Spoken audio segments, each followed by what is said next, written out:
Rather than thinking things like, I don't want to die, I want to go to a nice place when I die, or what will happen when I die, I live selfishly.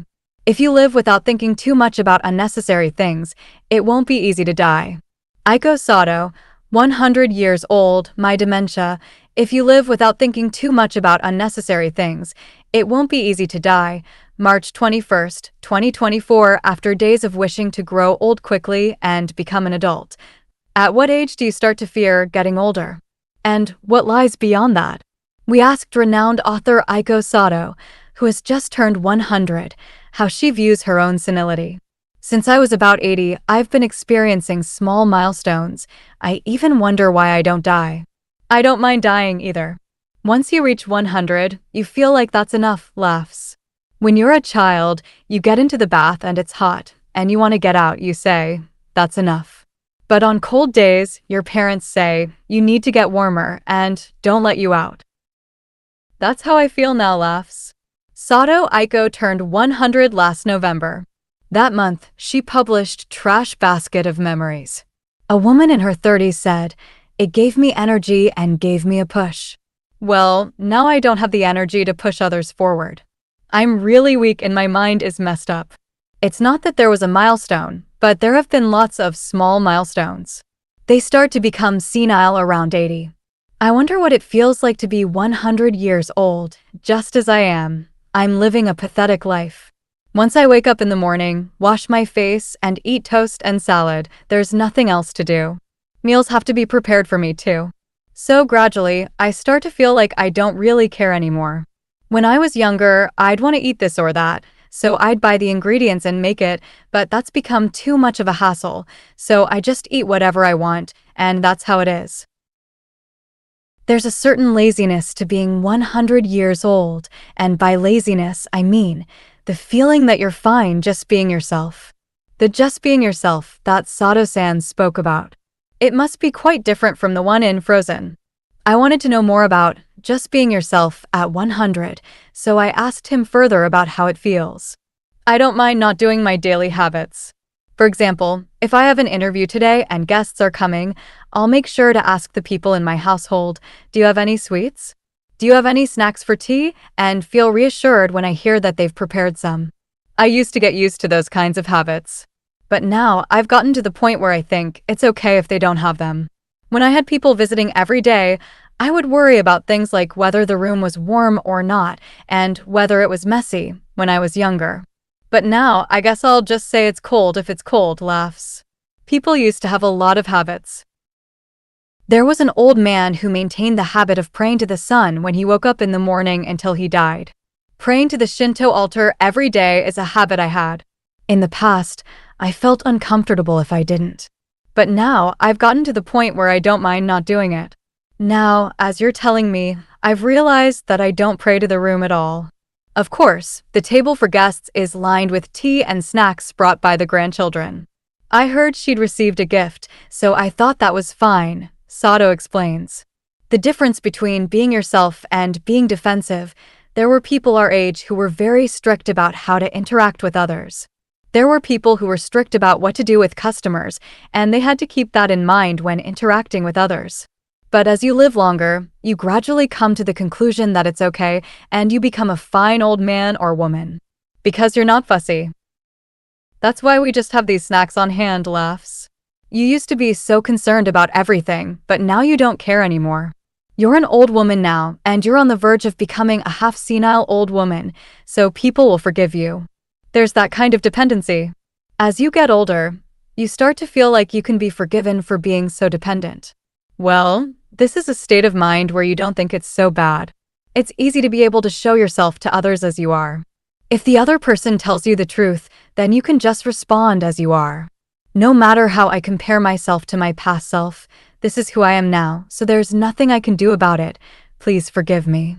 Older people tend to think like that, somewhere deep down, that it can't be helped, since this is the way I am, and it's better to be forgiven than forgiven. I decided to ask if that was different from giving up. His answer led us to talk about the author Sato Aiko. It's natural. You don't care what people think.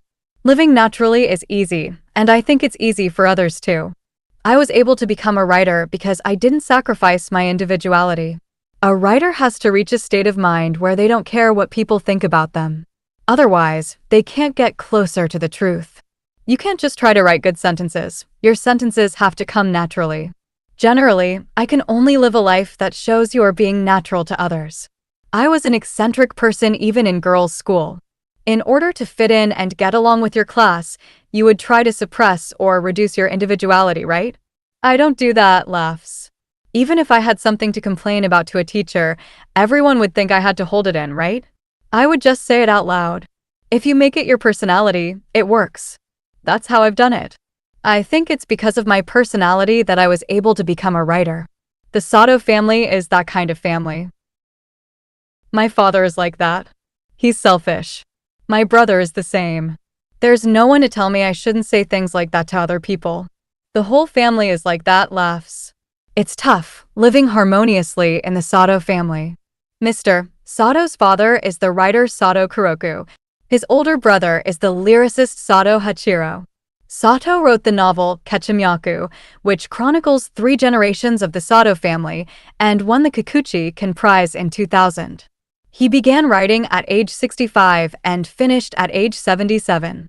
He also meticulously described the senility of his father, who passed away at the age of 76. In 98 years old. The Battle Never Ends, The Day Never Sets, published in 2021, he likens himself, a writer, to a tuna and writes that his father was also a tuna, but he gave up writing before turning 70 and passed away as an ordinary grandfather. I envy my older brother and sister, who died in perfect health. As for senility, well, I've forgotten about it now, laughs. Once you're over 100, you start forgetting everything. My father gave up writing because of the war, my mother's thoughts, and me wandering around without getting married. All these things came together before reality was decided. That's the difficult thing about human life. I'm just an ordinary old lady. I'm not an especially powerful old lady or anything. I continued writing because there was nothing else I could do, so there wasn't much a so-called ordinary old lady could do. So I ended up being a bit of a strange old lady, laughs. What's striking about Kechimyaku is that Sato's brother and sister both die in what's known as dying death.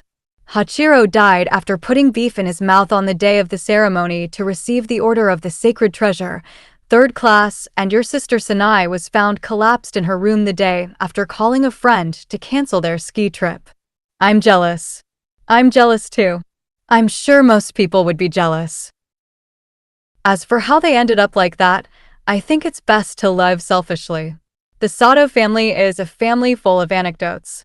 Rather than thinking about things like, I don't want to die, or I want to go to a good place when I die, or what will happen when I die, they live selfishly. If you live your life without thinking too much about unnecessary things, you won't die as easily.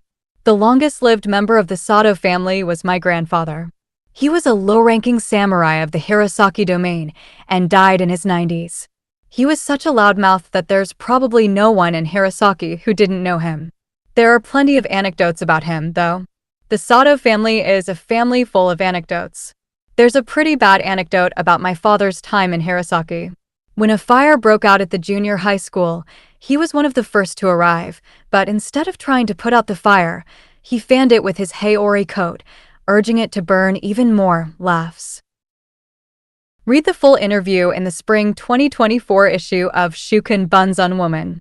She discusses her feelings of nostalgia for her sister's portrayal of a feud over an inheritance in Kechimyaku, the scenery of her childhood home in Hyogo Prefecture, her encouragement for those seeking encouragement, and her approach to death.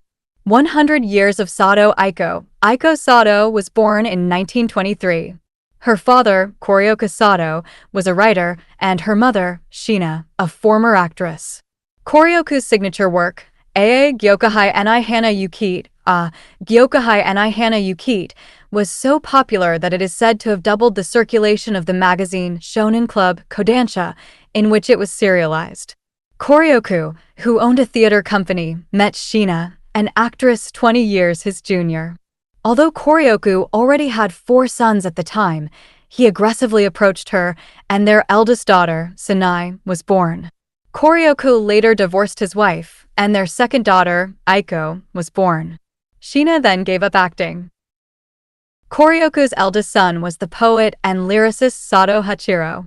He wrote the lyrics for many children's songs, including Ringo no Yuta, a hit sung by Namiki Michiko after the war, as well as Chisai Aki Mitsukita, I Found a Little Autumn. Aiko married an army paymaster through an arranged marriage in 1943, but her husband became addicted to morphine after his demobilization. Leaving their 2 children behind, she returned to her parents' home in Setagaya in 1949. Her husband died in 1951. She began training as a writer and became a member of the literary magazine Bunjei Shudo. In 1956, she met and married the writer Tabata Mujihiko there, and in 1960 their daughter was born. Her husband started a company, but it went bankrupt in 1967. Sato, who had faked a divorce at his request, somehow found herself saddled with a huge debt. She won the Naoki Prize for Tataka Setsu Haijie Nurit, The Battle Ends, and The Day Goes Dark, a novel about her relationship with her husband. Incidentally, when I visited Sato's home for an interview, I found Tabata Mujihiko's books on the bookshelf. In 1989, at the age of 65, she began writing Kechimyaku, a novel depicting 3 generations of the Sato family, and in 2000 she received the Kikuchi-kan Prize for the work. In 2017, she was awarded the Order of the Rising Sun, gold rays with rosette, and her book, 90 Years Old. What's So Celebrated About It became the overall #1 bestseller of the year. In 2021, she published 98 Years Old. The Battle Never Ends, The Sun Never Sets, with the 2 books selling a total of 1.67 million copies. In November 2023, when she turned 100, she published Trash Basket of Memories. In June 2024, the film 90 Years Old. What's So Celebrated About It, starring Kuzubu Mitsuko, is scheduled for nationwide release. Aiko Sato, 100 years old, I'm getting senile. If you live your life without thinking about unnecessary things, death won't be so easy to come by.